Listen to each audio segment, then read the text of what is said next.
Hi Pisces, welcome to Higher Source Tarot for a 4-month predictive tarot reading for all Pisces, Sun, Moon, Rising, and Venus. So this is a reading for the months of September, October, November, and December of 2021. Thank you to all of you who have been supporting the channel by watching readings, subscribing, and every time you leave a comment or you hit that like button, it does something to the YouTube algorithm so that when people are searching for the reading, YouTube will recommend this reading. If they're looking up Pisces Tarot, then they'll suggest this. To those of you who are new here, welcome to you. I post new readings every Friday, then again on Monday. So if a reading doesn't resonate, don't ever try to make it fit. Come back in a couple of days and watch a new reading. Or you could also look at different parts of your chart, or Mondays are a different style every week. So this week is this week is a quarterly reading. I only do this once a quarter. Next week will be a totally different type of reading. And if you like tarot and you like the channel, I'd love to invite you to subscribe to Higher Source Tarot. All right, let's get the advice for Pisces. Sun, Moon, Rising, and Venus. What does Pisces need to know, please? What messages do you have for Pisces, please? Okay, so we'll begin here with the tarot, and then we'll have the angel answers, and we'll have a message from Louise Hay today. Page of Wands has been coming up, so we go month by month. This is September. You have the Page of Wands, the Queen of Pentacles, the Five of Swords, and the Fool. October brings in, that's interesting, the High Priestess. Nine of Pentacles has been showing up a lot too. The Six of Cups and the Two of Pentacles. You have in October the King of Cups, the Ace of Pentacles, the Judgment card here, and the Ten of Cups. I feel like I haven't seen the Ten of Cups the whole time through. December you've got the Devil's Strength, the Queen of Wands, and the Seven of Wands. Well, the bottom of the deck, we've been pulling the three clarifiers. I do like to see this because you have the Queen of Cups showing up, and it's not only you and your own energy, but you also have the King, so you do have a couple. You've got a match here. And some of you, it may be another water sign. I mean, I'm not an astrologer, but my understanding is you Pisces a lot of times will do very well with other water signs, especially Scorpio. So possibly you might be attracting another water sign here. You do, though, with this, have an energy of wanting to further a relationship, wanting a love that is true love, wanting something that you really know is the right thing, especially if you've been in a lot of relationships that were almost passing time. You knew they weren't the right thing, but you stayed with it for some reason. And so with this, it's like really wanting your deepest desires and moving towards them. The Two of Wands is about success and action. It is about, too, visualizing your life, seeing your life, looking at that trajectory and going for it.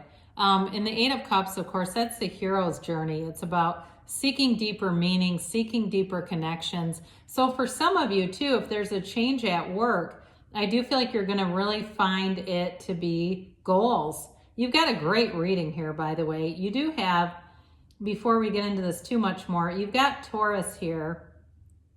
You have Capricorn, Leo, and you have here 5 major arcana. And you've got you in your own element a few different times. So with the Page of Wands, in September you may find, with the energies that are here, you may find that you're prone to like impulse purchases. So be aware of that. You've got the Queen of Pentacles balancing that out, but you do have an energy of even somebody, maybe a pushy salesperson, too, where it almost feels like a friend. So that Queen of Pentacles may be the voice of reason in the back of your head that says, don't do it. But with the Page of Wands, it is fun. It's connecting with people. This is your friend that says, hey, we're going to go try CrossFit. And you go, oh my God, no. But you're going with them. I mean, this is like a fearless energy.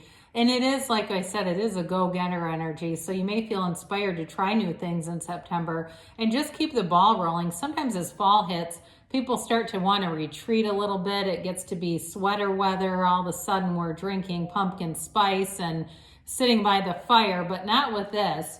So with the Queen of Pentacles here, this brings in that financial stability, and it brings in abundance too. So for some of you, You may have a money, you got nice money aspects in general, but you've got it all the way through too, by the way. You may have a little increase in money, and that might be it too, where it gets you out and about, or you know, maybe you go to a store and the salesperson's telling you how great you look in something.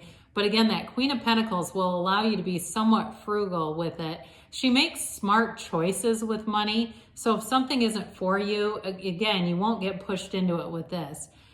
She also too, though, it's also for some of you, you have it a few times here, about investing in your home environment. So if you've got some sprucing up to do, or you might do a little fall facelift, clean some stuff out, make a little money off of things you don't need anymore. And it feels really good, but there's new opportunities. She's also very connected to her community. So again, with that Page of Wands, the social aspects look nice here. Now the Five of Swords, I do feel like this could be related to that impulse purchase we talked about. Fives are about change, but this is also about not engaging in conflict. So it's like walking away from something that doesn't feel right to you. If you've had an ongoing conflict with somebody, I do see forgiveness later in the reading, but I feel like if they try to communicate with you, it doesn't really go anywhere. Or maybe it's vice versa, but it feels more like it's on you're on the receiving end and just not quite ready to open that door. So I guess if you're a cross watcher, it may be better later in the year to try to open that up, or just keep it very light. This is not energy for let's have a sit down heart to heart, right? When the two people are walking away, what do you do? Yell after them, wait, get back. So with the Fool here, well, we love the Fool. The Fool releases all resistance. It's trust, enthusiasm, new beginnings, the beginner's mind. So with this, you're completely unconditional and non-judgmental too. It does make you approachable, which I know kind of contradicts that Five of Swords, but I feel like it has to do more with new people you encounter, where they feel like they can talk to you about anything. So you may find you suddenly become a therapist of sorts, not necessarily by training, but just by people wanting to talk to you. It is a card of feeling exhilarated. So if you start a new job, that's that energy of beginning something new, wanting to be all in. If it's a new relationship, again, you may feel like you want to spend every second with the person. It just is one of those cards where you have freedom, happiness, and no restrictions. So it's a card that signals transition, but it also teaches us that the soul is always victorious. You've got unlimited potential here. Okay, so it's wonderful. Now what's interesting is then we get into the High Priestess in October. This is the card of the psychic. You're a psychic sign in general. We do talk about that from time to time.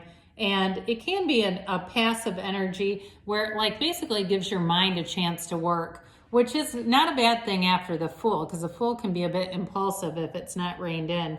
But this also can be a card of needing a bit of solitude at times. So if you feel like you have a relationship where you're spending lots of time together, you may get into a situation where you periodically feel like you've got to have some time by yourself. And that's just how she rolls.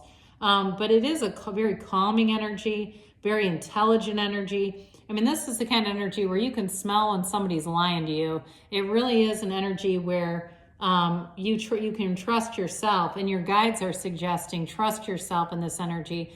She brings in balance with these two polarities of these columns, but overall she's protected. The columns represent the inside of a temple, and she also holds the laws of the universe in her lap. So it's you working in tandem with the universe. You're a co-creator here. And so as you quiet your mind, you're setting the table, you're setting the stage for the events to pass. Now with this Nine of Pentacles, your money is nice. It really is an energy of having abundance, financial prosperity, wealth. She does what she wants though. I mean, she's an independent lady. Now it doesn't matter if you're male, because really the tarot is genderless. It's just, she can exude some of the more like feminine aspects.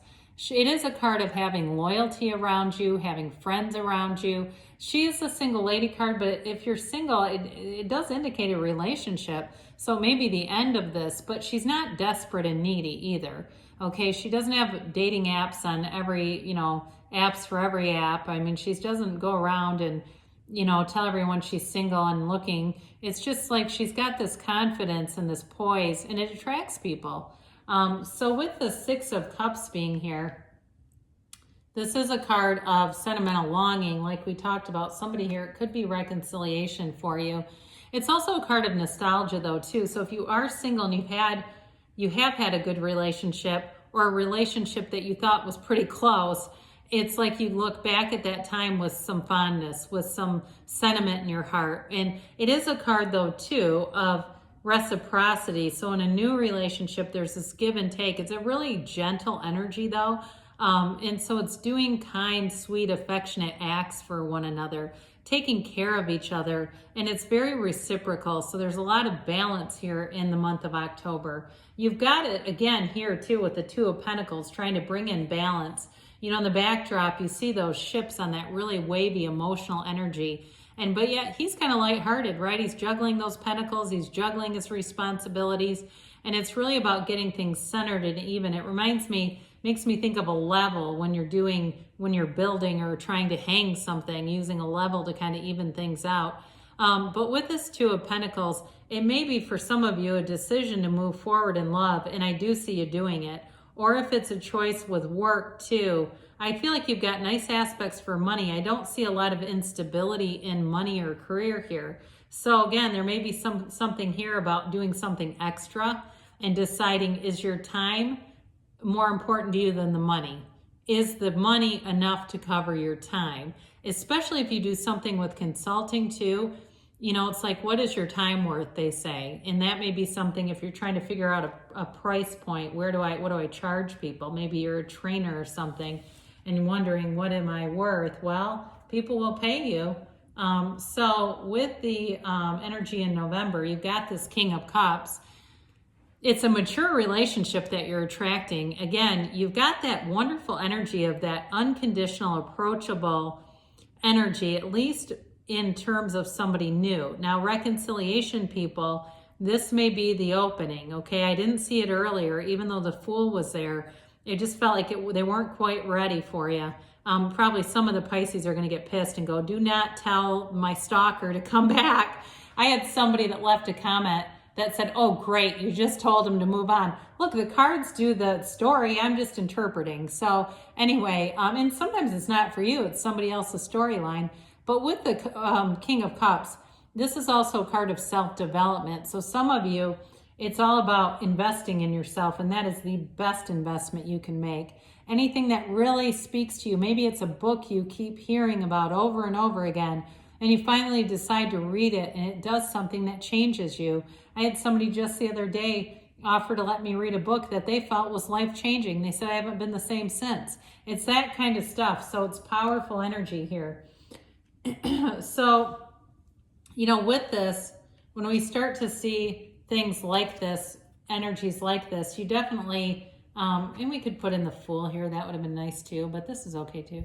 Either way, you've definitely got wish fulfillment, you've got opportunities showing up, and it's blissful. I mean, it's a wonderfully blissful month heading towards you. So the Ace of Pentacles is a new beginning. It's that new chapter, but it offers long-term commitment and stability. So if it's been a job, or maybe you've had, like if you've been doing kind of a patchwork of jobs, here's the actual job showing up, the more stable one. In terms of buying things too, you know, again, we talked about making big purchases here. Somebody's got the money, and it's all about just using your discernment and looking for the right thing, not impulsively taking something because the salesperson's flattering or what have you. But with the Ace of Pentacles, it's great aspects in health, money, and love. It's all three of those. So also too, for some of you, you may embark on something new with health in November. You may decide, I'm not going to go into 2022 with a New Year's resolution because I've spiraled out of control these last 2 months. You may decide that's the last time last year was the last time I was doing that. I'm not doing it this time, and it'll carry you through. Now, with Judgment being here, it is a card that really revolutionizes your life. I feel like sometimes it doesn't get full meaning. For some of you, it's all about being non-judgmental with the energy of the Fool. That comes back around. But when you do that, you connect to people on a soul level, because the mind is what blocks us. The mind holds all the judgment and the scrutiny. But the card here, this is Archangel Gabriel. And so it is a card of divine intervention, an act of providence.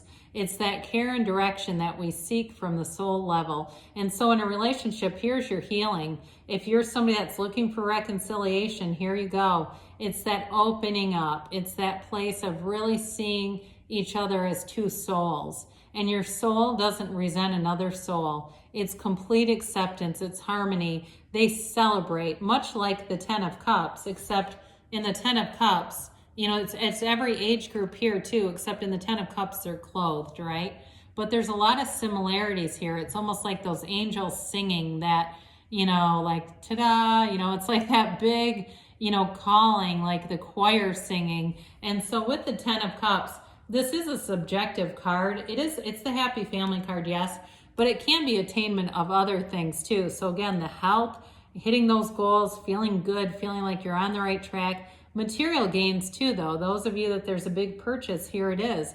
It's like you get into that brand new car and maybe you're the person that drives everybody to the concert, or you drive everybody out to dinner because you're so excited to just be in it.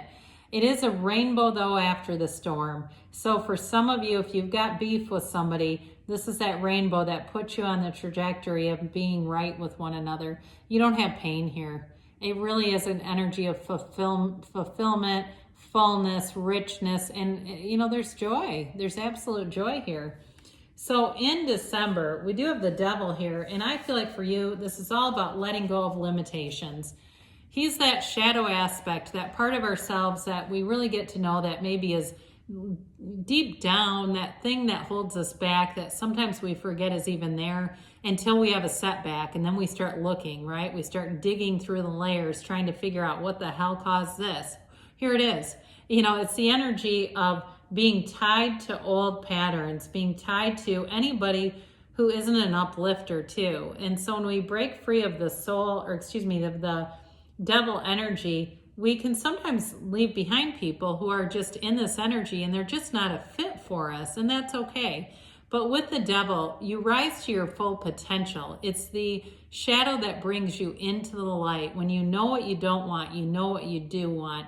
You've paid the price of contrast and you're ready to expand. And so with strength, here you go. It's in such a different energy when we look at these.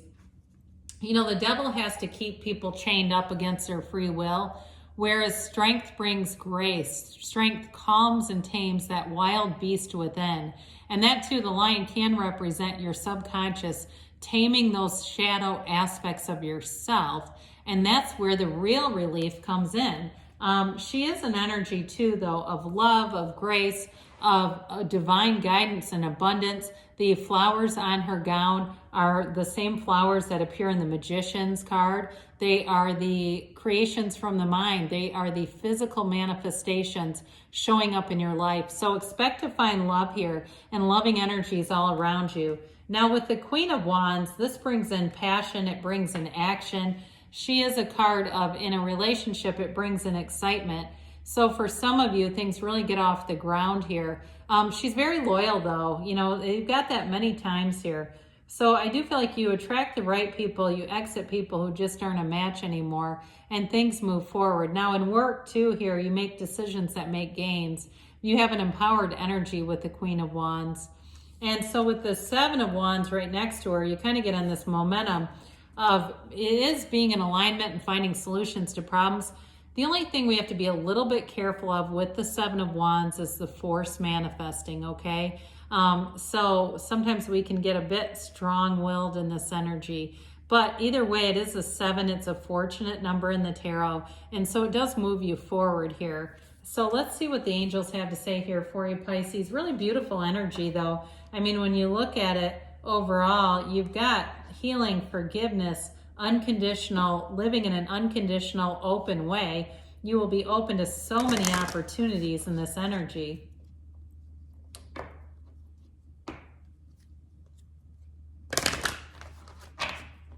All right, and then we'll get a timeline here for Pisces.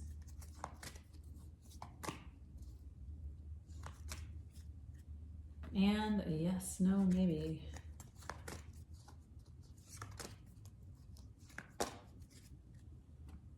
All right, you've got peaceful resolution. I'm telling you, that Five of Swords, that does end up getting resolved. Now again, if some of you it has something to do with more of a material thing, you won't have buyer's remorse, okay? The situation will improve. I definitely see love here, stability, financial progress and gains. Listen to your intuition. So with that Queen of Cups and the High Priestess, both cards have great intuition, psychic energy, knowing, having that knowing of what to do. A year from now, they say, but don't let that scare you. It's more like, because you look at this too, this is in 4 months from now is down here. I mean, that's like a, quarter of the way there. So with this, you have here an energy where it's like in a year from now, you'll be astounded by the things that come into your awareness. Don't stop. You're on the right track, they say. So this is a message from Louise Hay from Life Loves You. I am worthy of my own love. Write a love note to yourself. Pisces tend to be good at that, by the way. What is it that you most need or want to hear? So write that to yourself, and you know what? You can feel like you're on the receiving end. That's part of how we manifest. So good things are coming to you, Pisces. I love you, and I'll be back again soon.